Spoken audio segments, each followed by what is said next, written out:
The Edmonton Oilers are starting to play better after a rough start to the season. Draisaitl scored with 16.3 seconds left in overtime to lift the Oilers to a 32 win over the New Jersey Devils on Thursday night. You have to create some kind of momentum any way you can.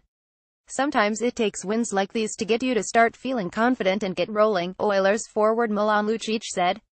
Hopefully we can keep building off of an effort like this. Story continues below. Advertisement. The Oilers 681 have now won consecutive games for the first time all season. Edmonton had defeated the New York Islanders 21 Tuesday night when Draisaitl set up Connor McDavid for the game winner 38 seconds into overtime. Cam Talbot made 32 saves and Anton Slepyshev and Lucic also scored for Edmonton.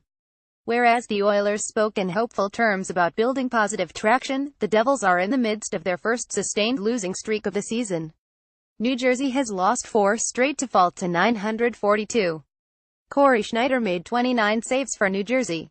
Brian Boyle and Drew Stafford scored for the Devils. We had some chances, Schneider said. Tough to get 1, not 2. Following the franchise's first playoff appearance since reaching the Stanley Cup final in the 200,506 season, Edmonton was a trendy pick to win the Western Conference during the preseason. However, the Oilers opened the season with a .361 record in October, and were .220 in November. Entering the game, Edmonton's 11 points were second worst in the Western Conference, ahead of only Arizona. Story continues below. Advertisement. Edmonton never let in until Draisaitl's game winner. Boyle opened the scoring as he jammed a loose puck through Talbot, his one-time teammate with the New York Rangers, to give the Devils a 10 lead just 533 in. The goal was Boyle's first of the season. Boyle had been diagnosed with chronic myeloid myelogenous leukemia during training camp, and he had missed all of the preseason and New Jersey's first 10 games of the regular season while receiving treatment. Usually I can separate it, but that wasn't the case. It was a wave of different things. My family, my wife has been through the ringer. She's had to deal with a lot more than I'd say I have gone through, Boyle said of his reaction to his goal. I try to separate it, but it's a little bit bigger tonight than probably ever. New Jersey had an opportunity to tack onto its lead before the end of the period, as the Devils were granted a power play due to Oscar Klebom tripped first overall pick Nico Hischier at 17:46.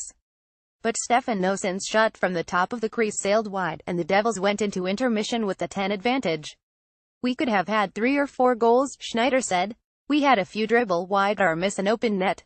Story continues below. Advertisement. Nosen's missed shot came back to haunt New Jersey when Slepyshev tied the game at 650 of the second with his first of the season. Still, it was the Devils who went into the second intermission with a 21 lead, on Stafford's 5th of the year at 18:25. Stafford used his body to shield the puck away from Mark Letestu, then tucked the puck past Talbot before being hit by Darnell Nurse. Edmonton drew even on Lucic's third goal of the season, 321 into the third, a drive from the left side which rolled through Schneider's legs.